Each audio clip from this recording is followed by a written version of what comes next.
अमरावतीच्या तुकडोजी महाराजांच्या समाधी परिसरात बच्चू कडूंच्या अन्नत्याग आंदोलनाला सुरुवात झालेली आहे आणि शेतकरी कर्जमाफीच्या मुद्द्यावरून बच्चू कडू पुन्हा आक्रमक झाले।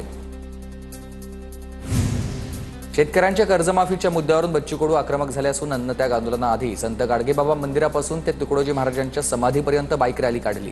20,000 शेतकरी आणि कार्यकर्ते यात सहभागी झाले होते। सोलापूरमध्ये लक्ष्मण हाकेंच्या विरोधात राष्ट्रवादीचं आंदोलन। अजित पवारांच्या राष्ट्रवादीकडून हाकेंच्या विरोधात हे आंदोलन। नाशिकच्या मालेगावमध्ये शालेय पोषण आहार शिजवणाऱ्या महिला आक्रमक झाल्यात। मंत्री दादा भुसे यांच्या कार्यालयावर महिलांचा धडक मोर्चा। पगारवाढीसह अनेक मागण्यांसाठी महिला आक्रमक झाल्यात। बुलढाणामध्ये अवैध दारूबंदीसाठी शिवसेना ठाकरे गट आक्रमक। येवतीमधील पोलीस स्टेशनवर कार्यकर्त्यांचा एल्गार मोर्चा। राज्यातील कृषी विभागामधील लिपिकांचं काम बंद आंदोलन। राज्यातील सुधारित आकृती बंधांमध्ये लिपिक वर्गामध्ये पदं कमी करण्याची मागणी आहे। अहिल्यानगरमधील लिपिकांचंही काम बंद आंदोलन।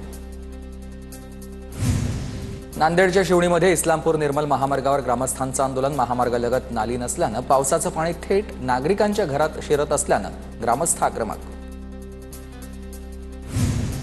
जळगावच्या पारोळ्यामध्ये कारची दुचाकीला धडक आणि दोघांचा मृत्यू झाला। पोलिसांनी कार चालकाला अटक न केल्यानं नातेवाईक आक्रमक झालेले आहेत। आरोपीला अटक करून कारवाई करण्याची नातेवाईकांची मागणी आहे। भंडारा जिल्हा नियोजन समितीच्या बैठकीमध्ये बाचाबाची झाल्याची चर्चा आहे। बैठकीत खासदार प्रशांत पडोळे आणि पालकमंत्री यांच्यामध्ये शाब्दिक बाचाबाची झाल्याची माहिती आहे। सुप्रिया सुळेंकडून बारामती, इंदापूर, दौंडमधील नुकसानग्रस्त भागाची पाहणी। नुकसानग्रस्त महिलेच्या घरामध्ये गेल्यानंतर महिलेला रडू कोसळल्या आणि सरकारनं नुकसानग्रस्त भागातील शेतकऱ्यांना कर्जमाफी करावी अशी सुप्रिया सुळेंची मागणी आहे।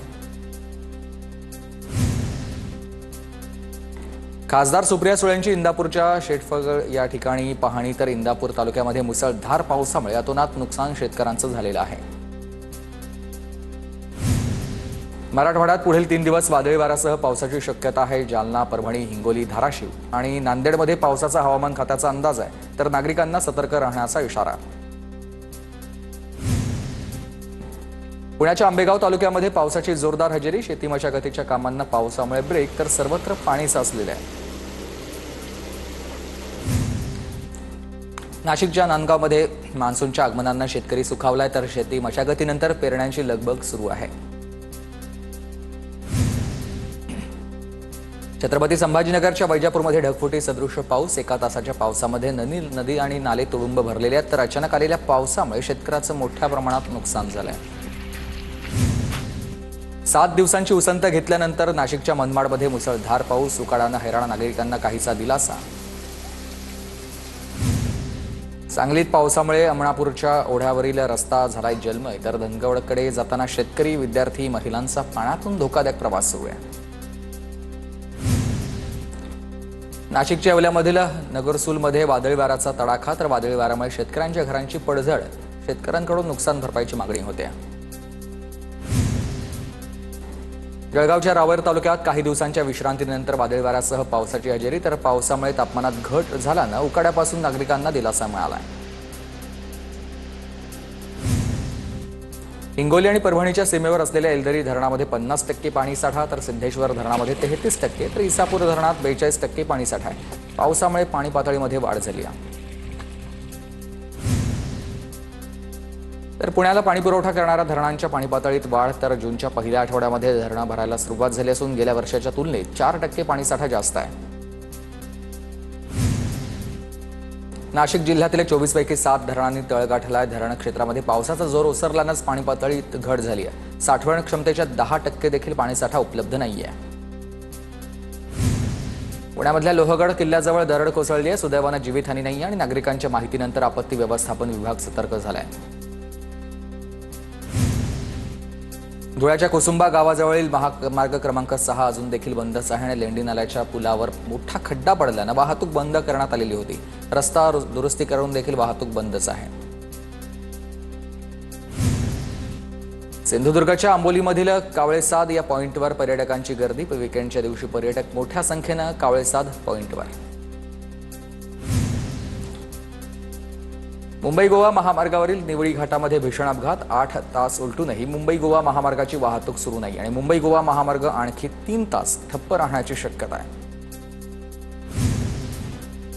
वर्धा जिल्ह्यात पावसानं विश्रांती घेतल्यानं शेतातील मशागतीच्या कामांना वेग, शेतकऱ्यांकडून बैलजोडी आणि ट्रॅक्टरच्या सहाय्यानं वरखरणी नांगरणीची कामं होतात आणि मशागत उरकत शेती पेरण्यायोग्य करण्याची लगबग सुरू आहे.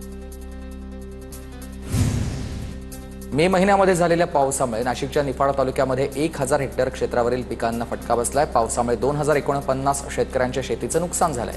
नुकसान भरपाईपोटी 2 कोटी द्यावे लागणार आहेत. बीडच्या नांदूर फाटा आणि बालाघाटवर शेतकऱ्यांची पेरणीसाठी लगबग, खते आणि बियाणे खरेदीसाठी शेतकऱ्यांची कृषी दुकानांवर गर्दी. वाशिममध्ये नुकसानग्रस्त शेतकरी मदतीपासून वंचित. मागील वर्षी सप्टेंबर महिन्यात झालेल्या अतिवृष्टीमुळे जिल्ह्यात पिकांचं मोठं नुकसान. 9 महिने उलटूनही मदत जाहीर न झाल्यानं शेतकरी वर्ग नाराज आहे.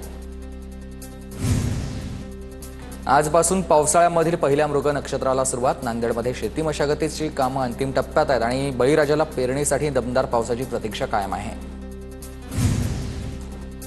परभणीच्या शेतकऱ्यांचा नवीन पीक विमा योजनेला विरोध आहे. विरोधासाठी जिंतूर ते परभणी शेतकऱ्यांचा मोर्चा. गोंदिया जिल्ह्यात शेतकऱ्यांचे 141 कोटी रुपयांचे चुकारे थकलेत आणि 13,000 शेतकरी अडचणीत आहेत. आधी बोनस, आता चुकारे थकल्यानं शेतकऱ्यांची आर्थिक कोंडी. गोंदिया खरीप हंगामापूर्व मशागतीच्या कामात शेतकऱ्यांची लगबग, तर शेतकऱ्यांना दमदार पावसाची प्रतीक्षा आहे. नाशिकमध्ये जोरदार पावसामुळे पिकांचं नुकसान, परिणामी भाजीपाल्यांच्या दरामध्ये वाढ. नाशिकच्या कृषी उत्पन्न बाजार समितीमध्ये भाज्यांची आवक 40% अधिक घटली आहे. यवतमाळच्या वरुड ते झापरवाडी रस्त्याचं काम संथ गतीनं. पावसाळ्यामध्ये अपूर्ण रस्त्यामुळेच वाहनधारकांची कसरत. प्रशासनाकडे तात्काळ दखल घेऊन रस्ता दुरुस्त करण्याची मागणी आहे. अहिल्यानगरमध्ये महिला वाहतूक पोलीस कर्मचाऱ्याकडून आत्महत्येचा प्रयत्न, तर सामाजिक महिला कार्यकर्त्यांकडून त्रास होत असल्याचं चिठ्ठीत नमूद केलंय. तोफखाना पोलिसांकडून पुढील तपास सुरू आहे. छत्रपती संभाजीनगरच्या शासकीय रुग्णालयामध्ये 4000पेक्षा जास्त जन्मनोंदणींचा घोटाळा झालाय. किरीट सोमय्यांचा हा आरोप. तात्काळ कारवाई करण्याची वैद्यकीय शिक्षण आयुक्तांकडे मागणी केली आहे. सार्वजनिक आरोग्य विभागाकडून 4 जणांची समिती गठीत करण्यात आलेली आहे. वाढत्या कोरोना रुग्णांच्या पार्श्वभूमीवर नंदुरबारमध्ये आरोग्य यंत्रणा सतर्क झाली आहे. कोरोनाचे लक्षण आढळल्यास तातडीनं तपासणी करण्याच्या सूचना केलेल्या आहेत. कोल्हापूरच्या इचलकरंजीमध्ये जुगार क्लब शिवाजीनगर पोलिसांचा छापा, तर 21 आरोपी ताब्यात आहेत. लाखो रुपयांचा मुद्देमाल जप्त करण्यात आलेला आहे. नंदुरबारच्या धडगावमधील सेंट्रल बँक ऑफ इंडियाचा व्यवस्थापकच निघालाय चोर. ग्राहकांच्या खात्यातून 3,10,000 रुपये चोरलेत. गुन्हा दाखल झालाय. बँक व्यवस्थापकाचं निलंबन करण्यात आलंय. साताराच्या बोपेगावमध्ये पुणे बंगळुरू महामार्गावर ऑइल टँकरनं पेट घेतलाय. अग्निशमन दलाच्या शर्थींच्या प्रयत्नांनंतर आग आटोक्यात आली, तर आगीत जीवितहानी नाहीये, मात्र टँकरचं मोठं नुकसान झालंय. शिवसेनेचे पदाधिकारी अशोक धुडी अपहरण आणि हत्या प्रकरणात मुख्य सूत्रधार अविनाश धुडीला अटक. दादरा नगर हवेलीमधून नातेवाईकांच्या घरातून अविनाशच्या मुसक्या आवळल्या. बुलढाण्याच्या जळगाव जामोदमधील भाजप कार्यकर्ते पंकज देशमुख आत्महत्या प्रकरणी चौकशी उपविभागीय अधिकारी करणार आहेत आणि पंकज देशमुख यांची आत्महत्या नसून घातपात असल्याचा कुटुंबियांचा आरोप आहे. बुलढाण्यामध्ये TV9च्या बातमीचा इम्पॅक्ट. शेगाव ते पंढरपूर पालखी महामार्गावर डागडुजीच्या कामाला सुरुवात झाली आहे. TV9च्या बातमीनंतर प्रशासनानं दखल घेतली आहे. पुण्याच्या भोरमध्ये अंगणवाडी सेविका आणि मदतनीस महिलांना नियुक्तीपत्राचं वितरण करण्यात आलं. आमदार शंकर मांडेकरांच्या हस्ते महिलांना नियुक्तीपत्राचं वाटप. पुण्याच्या भोरमध्ये आमदार शंकर मांडेकर आणि जिल्हा अध्यक्ष प्रदीप गारटकर यांच्या उपस्थितीमध्ये राष्ट्रवादीची आढावा बैठक. वर्धापन दिनाचं नियोजन आणि स्थानिक स्वराज्य संस्थांच्या निवडणुकांसंदर्भात चर्चा. ठाण्याच्या शहापूरमध्ये आमदार दौलत दरोडा यांच्या उपस्थितीमध्ये अजित पवारांच्या राष्ट्रवादीत अनेकांचा प्रवेश, तर स्थानिक स्वराज्य संस्थांच्या निवडणुकांपूर्वी पक्षप्रवेशाची रीग लागली आहे. अमरावतीमध्ये 10,000हून अधिक शिक्षक प्रशिक्षणापासून वंचित आहेत. भाजपचे नेते चंद्रशेखर भोयर यांचा आरोप आहे. शिक्षण मंत्र्यांकडे तक्रार करणार असल्याची माहिती दिली आहे.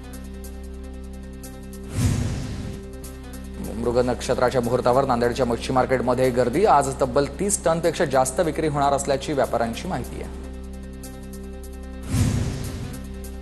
चंद्रपूरमधील इरई या नदी खोलीकरणाचा पहिला टप्पा पूर्ण झालाय, तर दुसऱ्या टप्प्याच्या कामाला उद्यापासून सुरुवात होणार आहे. नागपूरमध्ये आता अत्याधुनिक एआय बेस्ड सिग्नल व्यवस्था, वाहतूक व्यवस्था सुरळीत होण्यासाठी एआय टेक्नॉलॉजीचा उपयोग होणार आहे. नागपूर शहरातील सर्व मुख्य सिग्नलवर एआय सिग्नल लावले जातील. बीड जिल्ह्याला दहशतमुक्त करण्यासाठी पोलीस अधीक्षकांकडून विशेष मोहीम. 5 महिन्यात मकोका आणि एमपीडीए या अंतर्गत 17 कारवाई करण्यात आलेल्या आहेत. साताऱ्याच्या खुर्शी तुर्फ कुडाळमध्ये स्मशानभूमीच्या रस्त्याच्या वादामुळे मृतदेहावर रस्त्यावर अंत्यसंस्कार करण्याची वेळ आली. प्रशासनाच्या हस्तक्षेपानंतर देखील शेतकऱ्यांना रस्ता मोकळा करून दिला नाही. तुळजाभवानी मंदिर परिसरामध्ये थुंकण्यास मनाई. नियमांचं उल्लंघन केल्यास मंदिरामध्ये येण्यास बंदी असेल, तर धूम्रपान केल्यास मंदिर संस्थांकडून कारवाईचा इशारा. भिवंडीच्या मराडी पाड्यामध्ये श्री छत्रपती शिवाजी महाराजांच्या मंदिरामध्ये 8 आणि 9 जूनला तिथीनुसार शिवराज्याभिषेक सोहळ्याचं आयोजन. शिवरायांची मिरवणूक देखील निघणार आहे.